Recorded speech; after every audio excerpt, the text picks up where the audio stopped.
All right. So this is Eric Gardner with the Hey Eric podcast. We're actually on episode 30.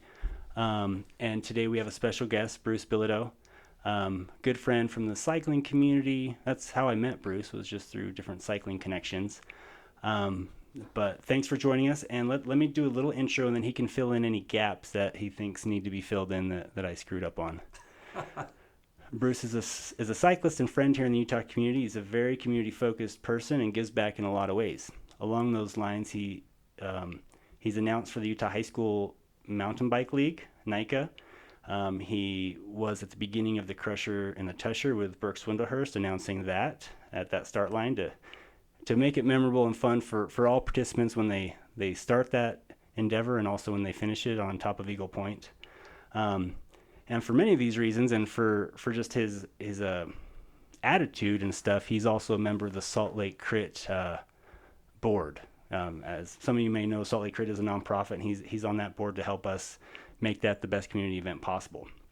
Originally from New England, I'm not quite sure where, but he'll fill that in.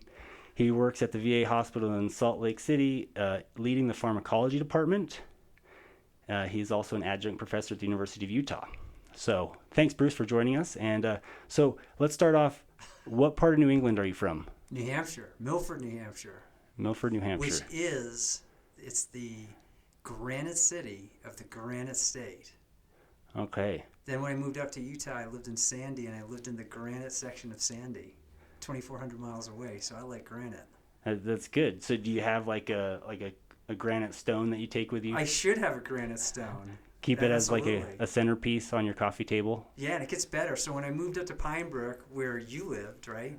So we were in the quarry area of Pine Brook, so I can't get away from rocks. And you're kind of my rock. Yeah, so definitely. So, we're rocks. You're a rock of this community in Salt Lake City, Utah, and in the cycling community. So, Bruce, do you have anything you wanted to add to that introduction, or is that it? Yeah, I think first of all, thank you for the compliments. Thank you very much for inviting me on here. I love your podcast. Excited to be here. Yeah, that's pretty much it. You got it. I direct the healthcare system for the Salt Lake City VA medical healthcare system. So super excited about that. We get to help out veterans, and veterans are just the greatest population to work with. So have a great team around me. That's awesome. And I know you mentioned this in the past that what you've created there is kind of an example to most of the VAs or all the VAs across the country. Is that correct? Thank you so much. Yeah, we've done really well. We're the most efficient program in the country. Your taxpayers, our veterans are taxpayers. We want to do that. But at the same time, we want to give really great customer service. So we have something called Veteran B Signals, where they comment on how our customer service is. So we compete with the private sector. I came from the private sector, and we want to make sure we give the veterans the very best care we can. And we've grown like 10% year over year since we've competed. And I have to really give all the credit back to the crew. Probably what I do is I try to hire the very best people. We hire on emotional intelligence. We've had that conversation before. And intellectual curiosity. We want to make sure that when they come in, they can work really well with teams, and they can really support our veterans to a high degree. And because of that, they empower and engage our employees into continuous quality improvement. I'm going to kind of geek out on this right now. But Six Sigma quality. Yeah. And that's what you want. I mean, there's statements out that if you're not improving, you're moving backwards. And with constant change these days, that's what it takes. And, ultimately my goal is to be the employer of choice for all pharmacists, and not just the region, but nationally. And I think that my team is, moving in that direction. Yeah, I would agree. Like if you build a good environment where people can excel and do what they need to do to get their job like to the best of their ability, then you're going to attract even better talent continually. Yeah, that's what we want, right? That's what you want, and your employees want that. We all want that. We don't want somebody to micromanage us and do all that stuff. Sure. That's true. Yeah, good point. Well, so let's start out. What brought you to Utah? When did you move here? How was that transition? Because I've heard stories of you've told me walking through Boston and other crazy stories, but what brought you from the New England to Utah? Because we got a lot of New Englanders here. I live by Westminster, so there's tons of them. Yes. because they recruit out of Vermont and New Hampshire and whatnot. Yeah. What brought you here? Yeah, and Westminster has that great program with the Olympic team, right? So they get a free education, I believe, and they come from all over the place. But a lot of skiers do come from back east. Yeah, that's probably, I can answer this like two separate ways. The first way is kind of a cool story. Super young kid. Remember, I'm 58 years old, so I grew up before the internet and MTV and all that stuff. So when you grew up in rural New England like I did, you were pretty isolated. I think I was somewhere about 12 years old, and my dad was an avid skier. He went all around the world, but he loved Park City. And he came back, and he gave me this suede. It was a suede jacket with buttons on it. It was so cool. Like this is probably too old for you or other people, but I was like the urban white shaft of Milford, New Hampshire with that jacket. And man, I wore it until it was probably up to my ribs because I loved it so much. So that was my first introduction because, I didn't really know what Utah was at that point in time, being younger and growing up in New Hampshire, so I started looking at it. And then what happened is he took me out skiing. This is a great story because it's kind of like what you wouldn't expect in Utah. So we went to Alta, and we're staying at the Alta Peruvian Lodge. And my uncle lived in Boston, and he gave me this Harvard sweatshirt. So I cut off the sleeves. I have this Harvard sweatshirt. And I was a junior in high school, and I was doing like a book report. But I had this Harvard sweatshirt on, so people thought I was working on a thesis. Whenever I wasn't skiing, if I was near the hot tub, I always had a book with me. I'm doing this stuff. I have the Harvard thing on. So they're giving me beer. I think the drinking age is 18. I was 16. So how do they know when they're older? They, all looks the same. So my very first beers they had were in Utah, and my father was right next to me, and he didn't care. So as we were skiing, the same thing happened when we went through the line. I made sure I wore my Harvard sweatshirt everywhere. But the conditions were fantastic. I've never seen anything like Utah. We get into basically Salt Lake City Airport. We're in through town, and it's March, so it's pretty green and at that point of time in Salt Lake County. And I'm like, Dad, where's all the snow?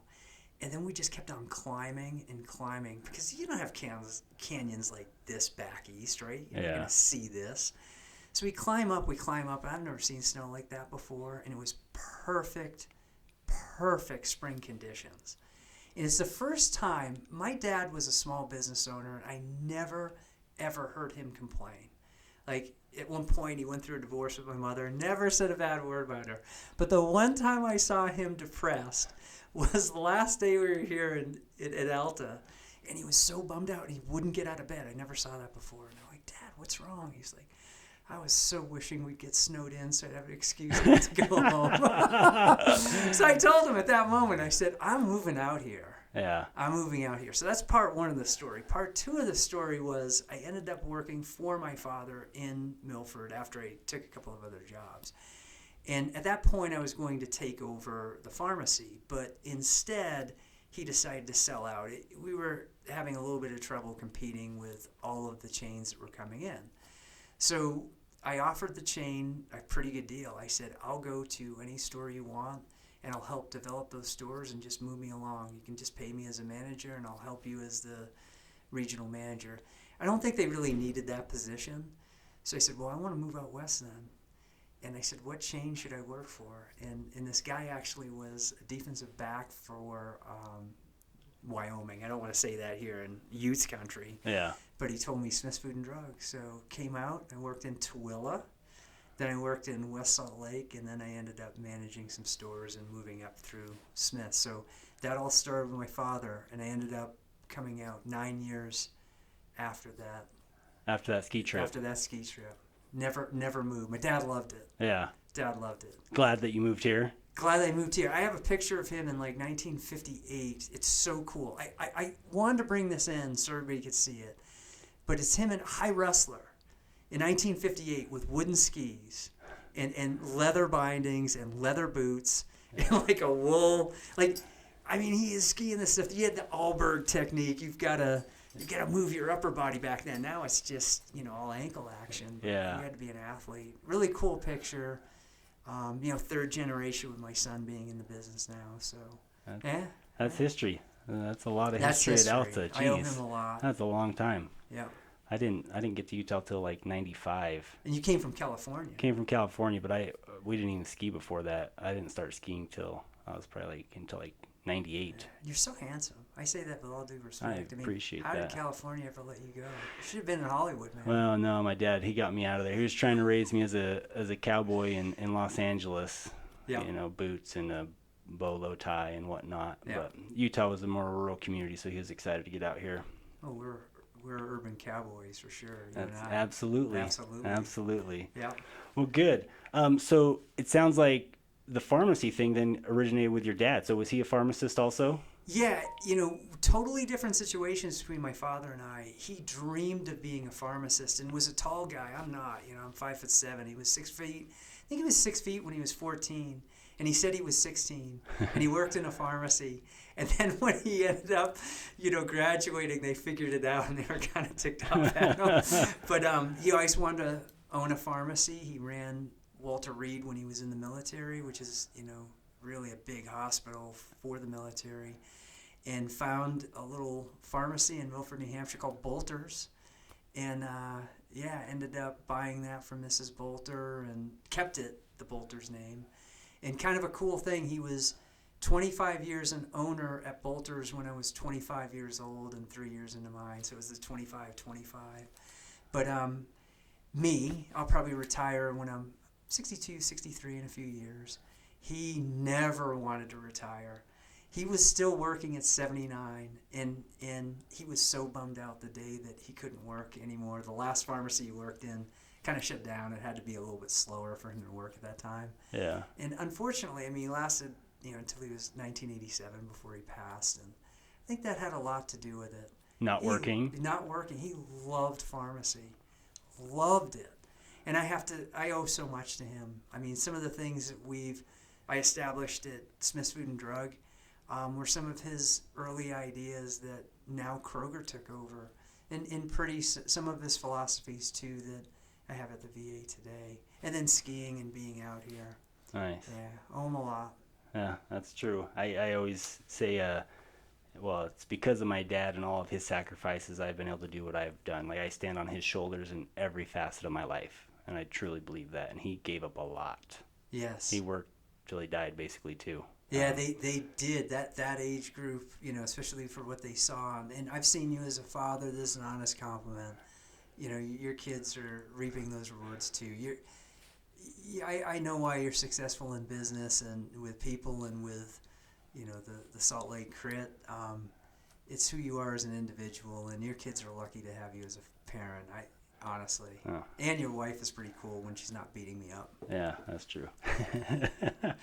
Well, good. So moved out to Utah. When did you start getting into bicycles? Like, obviously, most people have one as a kid. I've got great stories for you. Yeah. Yeah. So let's go down that rabbit hole. Yeah. So I got a scholarship to play at UConn in football. What? So at that time, I was about an inch taller. I've lost a little bit. Inch taller and Inch like taller. 5'8", and double the 205. weight. Okay. 5'8", 205, and I always wanted to race bicycles. If I could have done that, like if we would have had that in college, I would have done that. So I basically spent 2 or 3 hours in the gym when I wasn't working out for football. So basically like a bodybuilder playing football. I was a slot receiver. So I was the guy that was going to get you, 5, 10, 15 yards and get the crap kicked out of me, right? Yeah. Throwaway guy. Good at it. I could get hit. Back then they gave you smelling salts. So to wake you up? Yeah, so you get knocked out. You'd have a concussion. You'd go back in like 3 series later. As a sophomore, there's a guy named Rick Gay who was a defensive back, and I was a backup for him.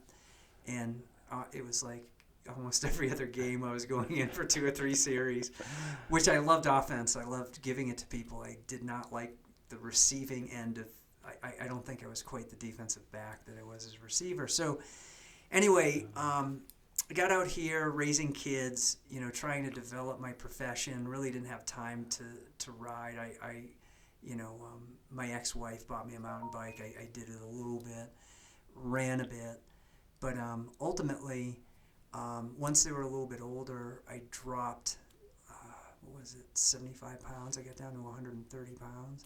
It took me 4 years to do. And frankly, I thought I'd be great at like 160.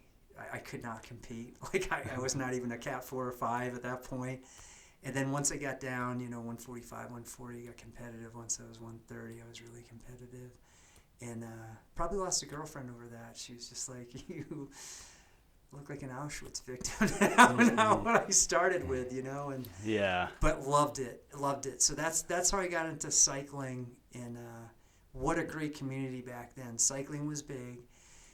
We had a really great, you had the pros. I mean, you had so many that were good. What year was this about, you think? This was in the late 90s, early 2000s. And then, I think I was really hitting my stride somewhere around 205, 206. I was super dedicated.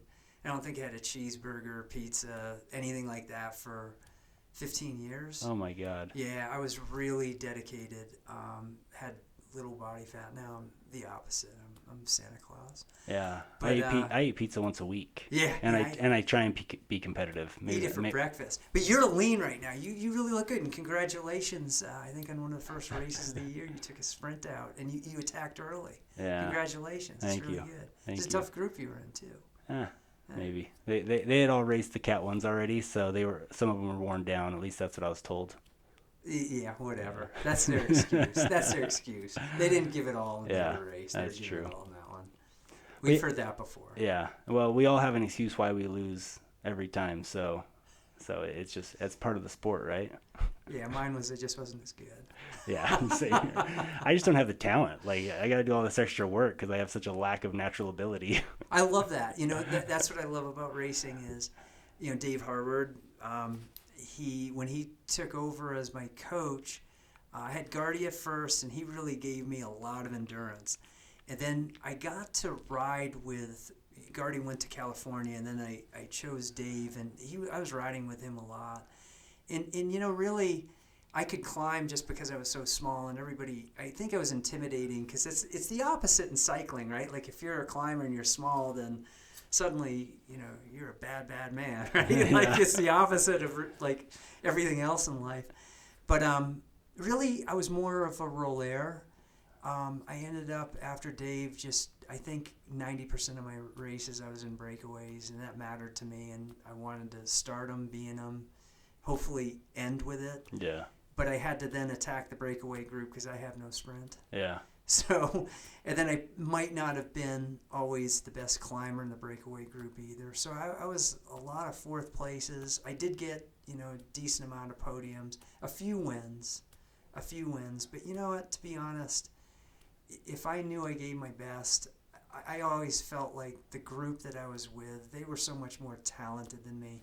But for guys like you and I think it's a life lesson in cycling, and I think we take this into business.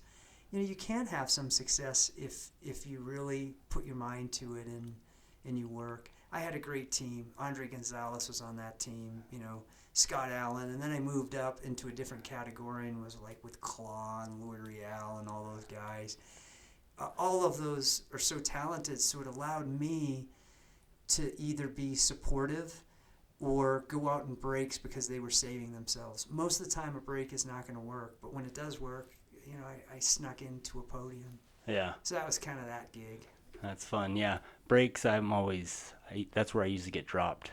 I'm horrible in breaks. It's funny. You either have the break or you're a sprinter. Yeah. You're different than me. Yeah. But that's funny. what makes it great, right? Yeah, I love bike racing. Yeah. That's part of it.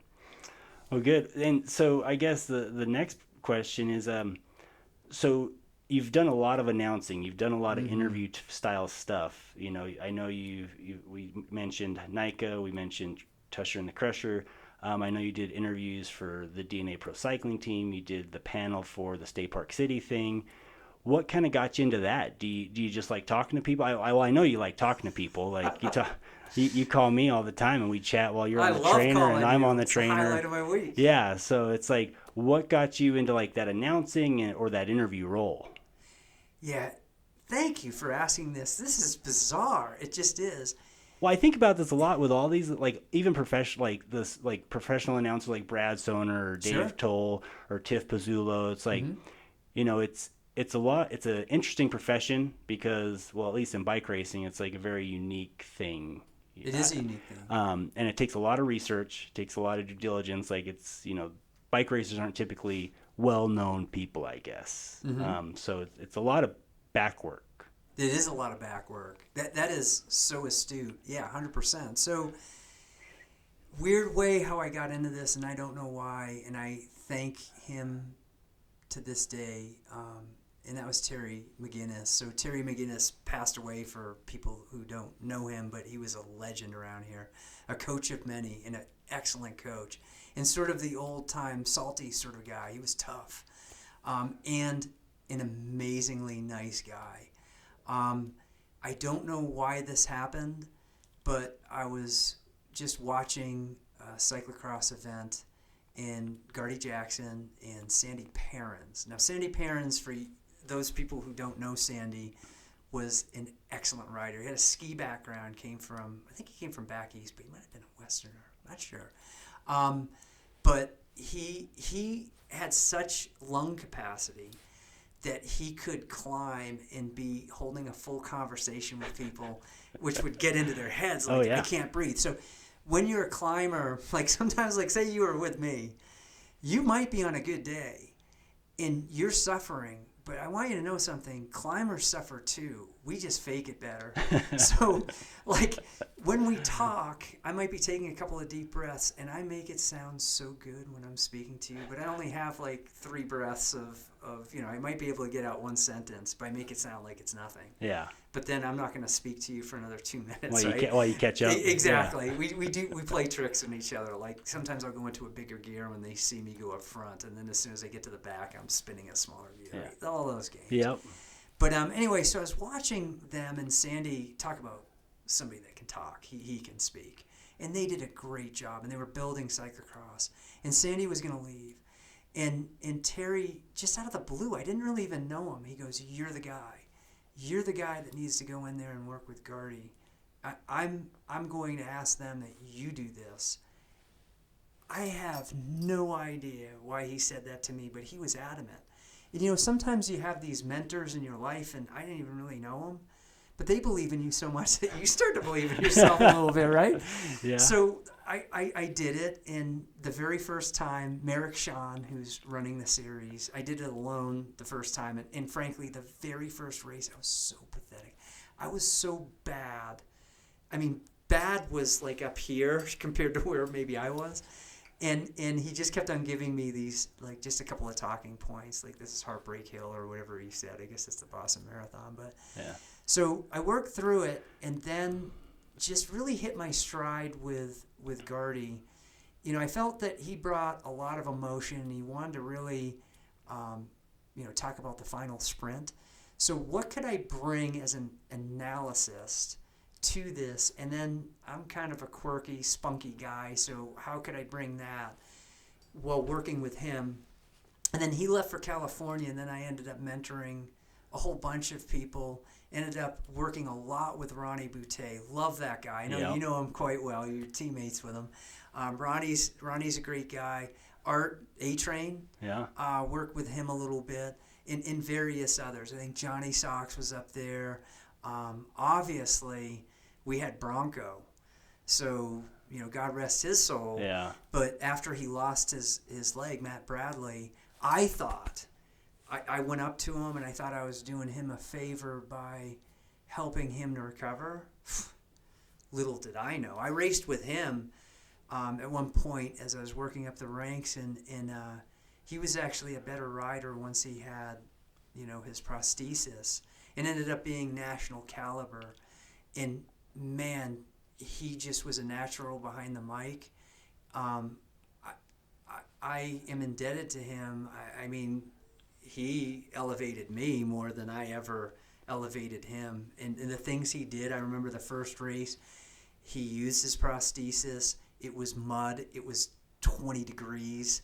It was Thanksgiving. And he never should have been on a bike. I had to go and buy winter boots because my feet were freezing so bad. And he got out there and he just would not quit. He just kept on doing lap after lap until he got it. So that was great. And then I've worked with so many, like Tiffany, with NICA. I want to talk about NICA for a second. Yeah. Because, the Harwood started this. Now it's Dave and Bree. At that point, Dave was married to Lori, and this was Lori's dream. And Dave was really sort of the backbone of this too. And, when that started, we probably had 200 athletes. And I started the second year. Dave was trying to announce and do everything, and I came in and then brought Ronnie in the subsequent year. But that was a big thing because it was to grow that organization. And now there are 6 leagues, 7,000 riders, 7,000. I had to quit about 3 years ago due to my current job, but, was able to help support. I think Tiffany does that. Coach K, Yeah. Sarah Kaufman's doing that. They do a great job, and, Yeah. and many others. But, what a great organization. Probably the biggest footprint, bigger than the Tour of Utah. Dave and I, we did Tour Tracker when it was new. I remember. Yeah. I remember Tour Track. I remember. I think you and Bree were driving in the car once Yes. up Empire Pass. I was on the Yep. side of the road with Ronnie Boutte. That was the mobile announcer. the mobile when I announcing. used to dress up, right? Yeah. And Bree, that was so much fun with Bree. I've Yeah. got stories that I cannot tell here Yeah. with that whole group. But, a lot of fun. Tour Tracker was great. So, claim to fame, first person to go live on Tour Tracker. And to your point about what do I do? Like, what do I bring? You have to bring your own personality. I'm different than any other announcer. They have their strengths. I have my strengths. You got to be yourself. Yeah, so to get back to your point about, maybe what I do is really research. And I'm thinking about, like, if we were watching television and we're watching the tour and you're explaining the tour to either somebody that's a little bit naive to the tour and you're kind of explaining just, strategy, or if it's us talking to each other, what do we talk about around, the water cooler, so to speak, if you have those any day at this point, but, the next day, right? What are those exciting things? So, when I did research, and this was with the Tour of Utah, because you had, like, Pure Black from New Zealand coming in. You had Gobernacion, which was really the new revival of Colombian cycling with Santiago Botero, one of my very favorite racers who was always on attack, very aggressive. So when you're looking at that, I wanted to think of what would be exciting for us. So, like, I think a lot of people don't understand New Zealand and how much track racing is there and what they have involved with that. And maybe, what's going on with Gobernacion? I mean, what kind of equipment are they on? I mean, they didn't even have time trial bikes. They were in the back of a pickup truck that was loaned to them, a small pickup truck, like a tiny one. And I'm 5'7", and I was taller than any guy on that team. You could fit them all in the back. And when I would speak to them, the only thing they could say to me was attack, attack, attack. And they smiled. And that's exactly what they did. I think Levi, really had his way just because he really knew, the final climb.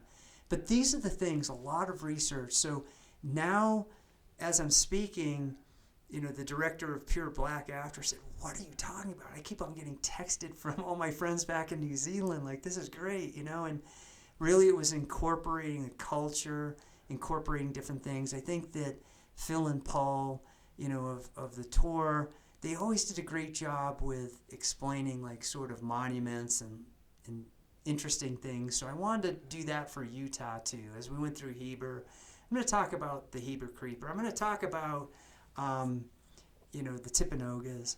I think that that's what makes it really interesting. And the coolest thing about that is I'm in this little room and it's completely dark and I have a headset on. I'm looking at a real small TV.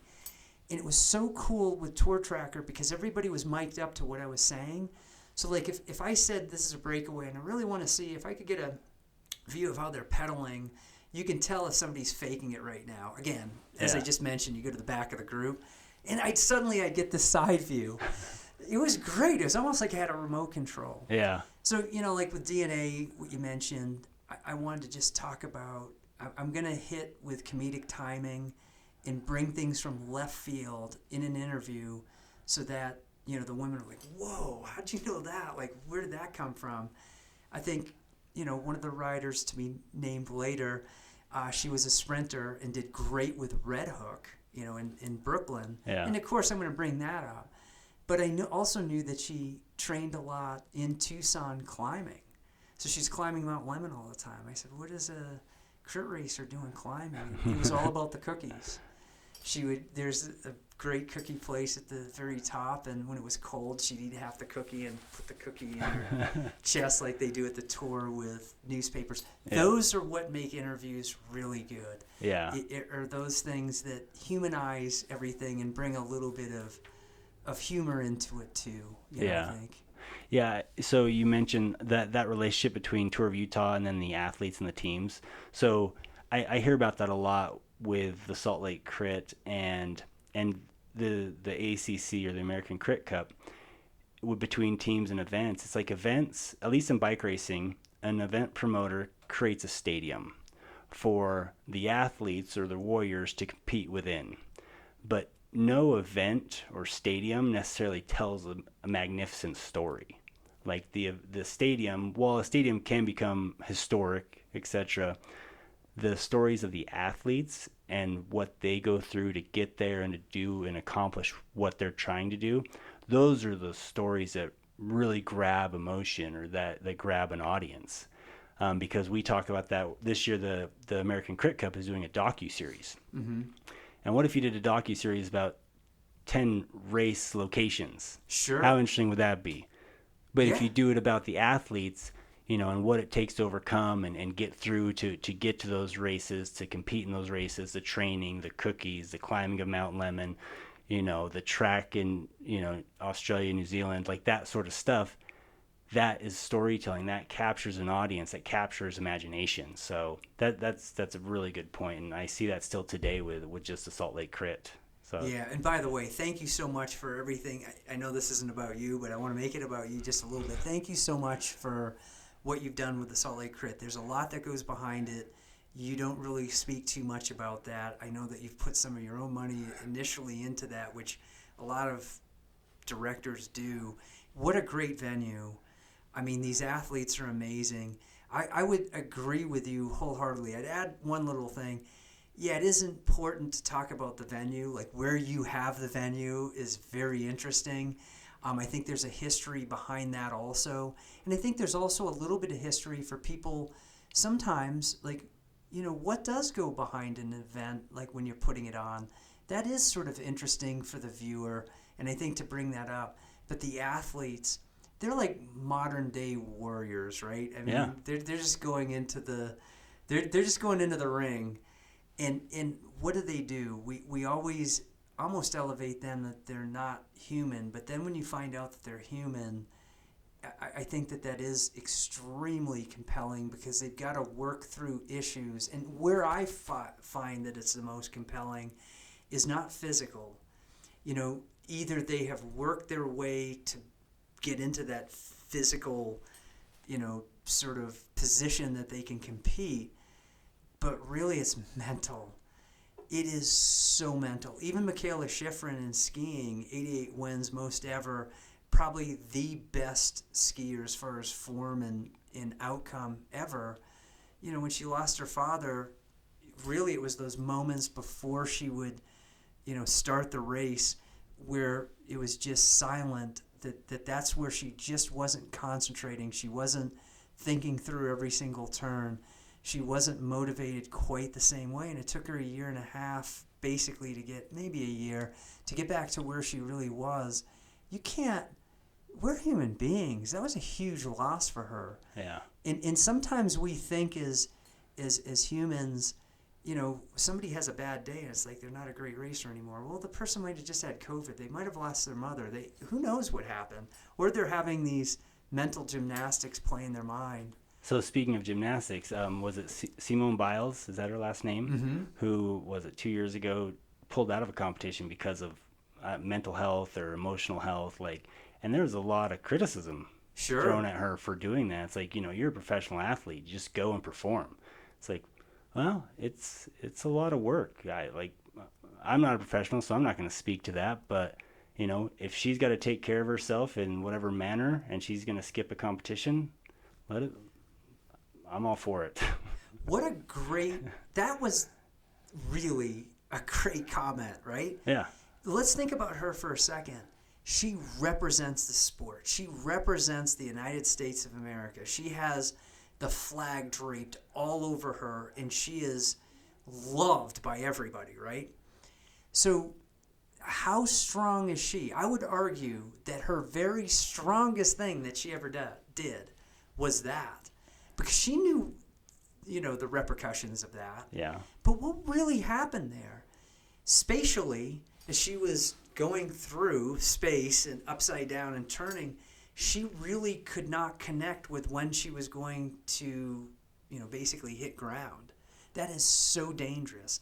And only the people that are doing it, like finally this was coming out, a day or two into this, of what it's like to be an athlete like that. And, she has to protect herself too. But I think a lot of people would have just done it and maybe gotten hurt. And she needed to speak to this. And then it has ramifications outside of the sport just for mental wellness and everything else. I don't see her as being weaker. I absolutely see her as being stronger. And to take this over to the business sense, right? Everybody talks about vulnerability. I think the easiest way to be vulnerable as a leader is just explain yourself. So I'm very honest with my leadership staff, and I'll be honest with everybody that's listening. There are times I'm extremely stressed out. But I'm going to take like 3 deep breaths, and by the time I walk through my office, I have a smile on my face. I'm calm as can be, and I'm, Winston Churchill, right? Yeah. Stay calm and carry on, because that's what I need to do for the staff. But what my leadership team needs to hear, and sometimes even employees, is that if they're struggling, I've struggled too. I've been through everything that they've been through. I talked about Terry, but I've had so many people lift me up at my weakest moments, and that's what I want to give back. And I will freely share that with an employee that's having an issue. So yes, that is such a great point about Simone Biles. We look at Carrie Shrug and sticking it with a broken foot, right? And I think it was Carrie, if I'm right. Maybe I don't recall. I might be getting my gymnast wrong, but yeah. Thank you for bringing that up. Here's a question for you. What do you do with an employee or someone where you're trying to create positivity with them? What if they just become like a suck to that, or maybe they're taking advantage of that? Yeah, I think you have to have honest conversations with people, and you really have to listen. And you're naturally great at that, but there are times for all of us, right? And I would say this is something I had to work very hard at. Like my previous self, I had to adapt to this and work hard on this, because I'm thinking a mile a minute. Sometimes I could be in conversations and be thinking about, really what's going on next in the conversation. So slow down, listen, and just be flat out honest. Just be honest. I'm getting this feeling that, maybe when you're coming in, you feel the need to placate me a little bit. And that's not needed here. If you watch my meetings, and I'm speaking to you as an employee, you'll see that I really want people that are different than me, that will challenge me. If I have a bunch of yes people, we're going nowhere. Yeah. I honestly believe that if you put, 5 people in a room versus 1, you're going to get a lot more ideas. And oftentimes when we hire employees in, I personally meet with every employee, and our goal is to be the employer of choice, right? And to get there, the first thing is we all role model great behavior. We're getting out of any problem, which would be drama. We try to be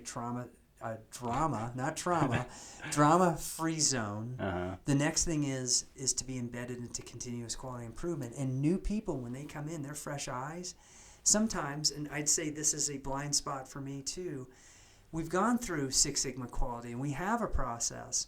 But just because it's the most vetted out process and we believe in it doesn't mean that somebody that's completely naive to it, even you, if you came into our healthcare system not working in healthcare, you might just be like, hold it a second. I saw this happen, and maybe this would be very helpful. And bam, it's like a light bulb just went off. And that's called fresh eyes, and we really incorporate that. I mean, that's a big thing. And then our last thing that we talk about is process. This goes back to Michaela Schifrin and anybody that's really, I think, successful. Michaela Schifrin does not focus on the outcomes. I don't focus on the outcomes, right? We focus on the process steps. You know what Michaela Schifrin focuses on? One turn at a time. She's trying to get that great turn. It's like almost like a golf swing. Like you get that perfect golf swing. It's the same feeling. And I think that that's really what we embed into our staff. Now, with that, as a leader, to answer your question with all of that said, I sometimes get backed up because I'm going to have a one-on-one conversation with somebody that I just walk by that could be a technician that's in operations that's removed from me by 3 levels. They're the most important person to me because they're front-sided to the veteran. Mm-hmm. They're absolutely the most important person, right? So if I say something and I read them and just say I said to you, like, how you doing? I'm like, oh, I'm fine. And that's not normally your behavior. I'm asking another question, like, fine, I don't compute that. Like, is that good? Are you okay? And if I read, I'm calling them right into the office. What's going on? Yeah. I might forget about a desk. I mean, we're next to each other. That matters more than anything that you do as a leader. Yeah. Is valuing your people to that extent. And if you do that, I mean, your job is easy because, they appreciate the fact that you appreciate them. And that's what we all want, whether it's a relationship, whether it's a friendship, whether it's at work. Yeah. Right? Oh, that's great. That is a lot of great leadership advice. Open communication, immediate communication, and just building each other up. Yeah. So another question, and we're almost done. This is one that I like to ask, just because, like you say, blind spots or sure. What's a common myth about you, I guess? There's so many myths about me. Well, not like, yeah. Take it where you wish. Okay. Let's start off with something easy. I'm a cowboy, so I love to wear like a cowboy hat. And why? I mean, we live out west, and I found this hat. It's actually out. We were double dating, and Guardy and his wife were there with me and Christine at the time. And so I have this. I bought this cowboy hat, and it's just basically a straw hat. Uh-huh. And I wore it. You wore it at the crit. Yeah, and then people are like, you're the Utah Cowboy, and then I get people that I don't really know super well on social media, and they'll be at a rodeo and they'll send me, photos of themselves at a rodeo because they just think I'm a cowboy. So now, like, even on the dating side, Utah Cowboy. So that's one thing. I think more deeper. I think that people have to either you accept me for who I am right off the bat, or it takes a little time to believe in me. And I think that even works as a supervisor or running the healthcare system in the profession, as a friendship, or even dating. I could come across, and I understand this completely. There's no way he's sort of fake. Like, he doesn't. You know what I mean? That's he can't be happy all the time. Yeah, and I'm not. And you've been around me. You've seen my serious side and all that. But generally, I'm a super grateful person. I love people.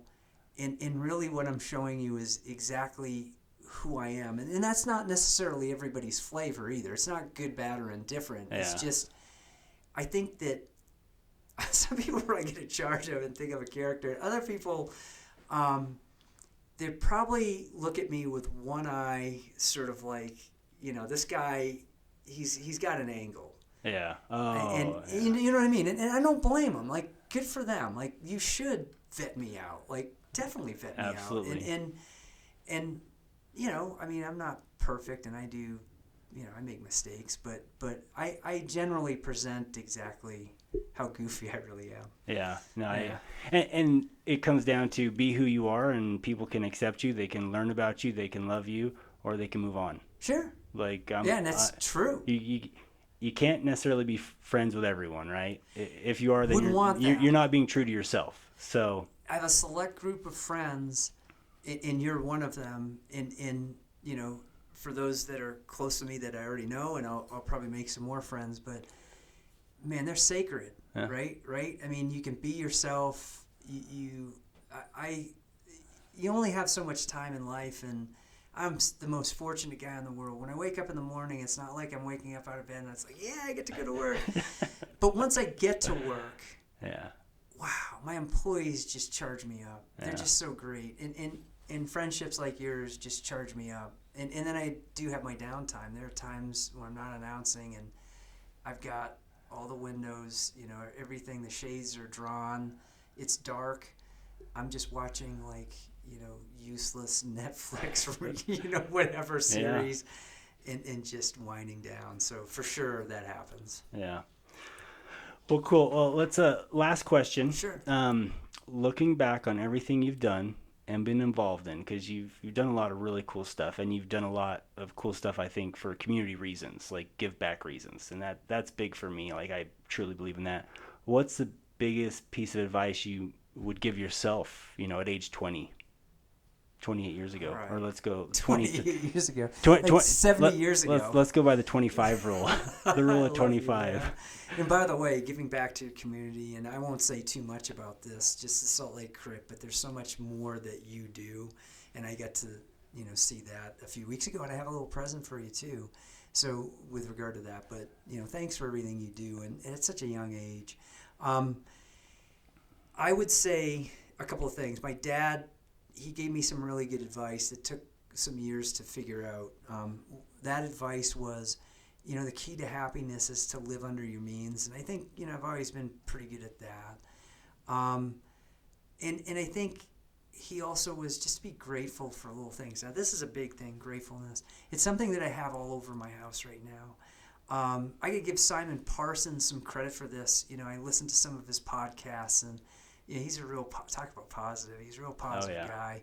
And I have around my house, like, different things. But, you know, I would say, if it was my previous self, both in the profession and with myself, because we're our own harshest critics, the journey is the reward. Don't focus on outcomes, focus on the journey. You know, Six Sigma kind of taught me that. We've discussed that with Michaela Schifrin.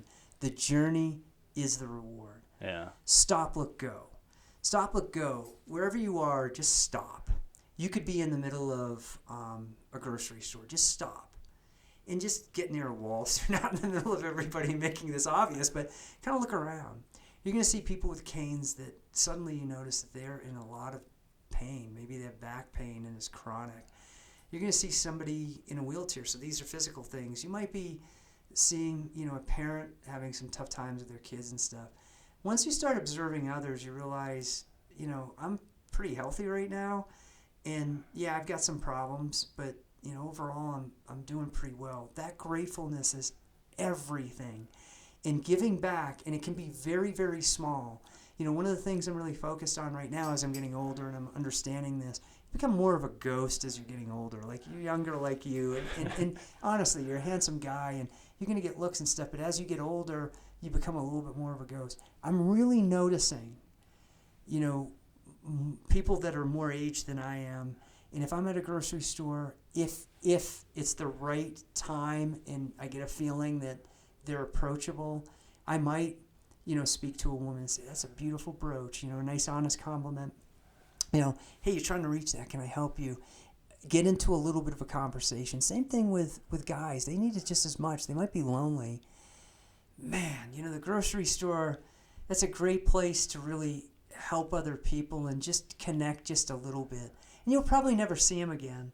But, you know, when you see them in the checkout line, they're just like, wow, you know, you kind of made my day a little bit. And really, they made my day more. I walk out, you know, maybe I walk out over 5 feet. I'm walking on air at that point, you know. So that's what I would say is gratefulness and being easy on yourself. And don't, bike racers, right? We're so exceptional with how hard we work at it.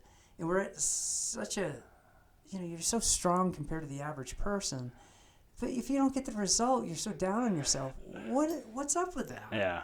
what's up with that? And that's what I look at Jesse Diggins, I look at Michaela Schifrin, I look at a lot of F1 drivers, like, I think Max Verstappen, he takes a lot of heat, but all of these people can not win, and it doesn't really affect their emotions.